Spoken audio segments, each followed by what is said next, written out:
On February 15th, an historic partnership was entered into by the Mohawk Council of Kahnawake and Six Nations of the Grand River in regards to gaming. The new relationship will see both communities working collaboratively towards defending their respective jurisdictions over gaming, facilitating an understanding between their respective gaming commissions, and forming an alliance towards work on legal and political strategies with respect to their positions. The agreement also serves as a milestone that will see potential for mutually beneficial opportunities for each community. Ohenton I Ratitsenhaienhs, Kahsennenhawe Sky Deer, and Ratsenhaienhs Mark Hill signed the agreement in Kahnawake. Well, I think we've always known as communities that make up the Iroquois Confederacy or the Ratitsenhaienhs that, that is a principle. When we're stronger when we work together, and divided we will crumble. So, when Chief Hill and I started to have conversations about some of the challenges and issues that we're facing in our community, it's like we're dealing with the same things. So let's work together. Let's strengthen that. And I know, of course, the whole thing will come up about elected system versus traditional. And, that's something we have to, I feel, in this generation, work to overcome. That's always the biggest challenge, right, is our own internal affairs. Because, we still have two structures of governance, right?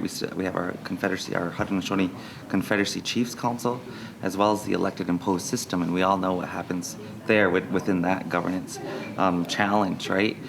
So for us, it's trying to, balance, right? So we want to make sure that as we try to work on our internal affairs and relationships there, we still can't pause on things that need to keep moving.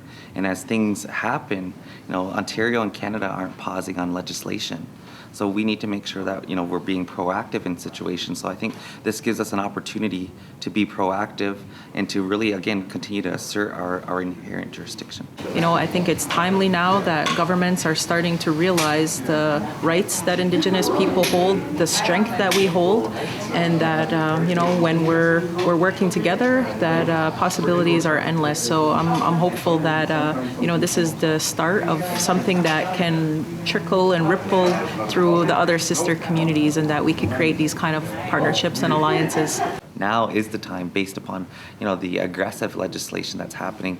But I think even for our gaming commission and Kahnawake's expertise in the iGaming world, this relationship really helps to build further capacity within our gaming commission. In order, you don't have to really reinvent the wheel, right? Why, when we can look to our partners and communities to build further upon that. So I think it's really going to assist us in capacity building and really be able to look at the true opportunity and where our gaming commission can continue to grow. We have to ensure that we're sticking to our principles too. So if we could find a way to work all of this out in a way that is mutually beneficial to everybody without compromising any kind of principles, I think that's the goal of what we're trying to do here. Even with Ontario's model, if we could exist or coexist, I'll say, side by side with reciprocal recognition, then everybody would be happy.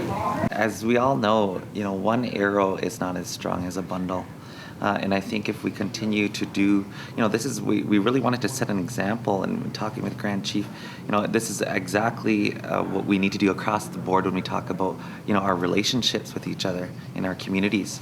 And I think, again, we're much stronger together. The agreement in its entirety is available for viewing on Kahnawake.com.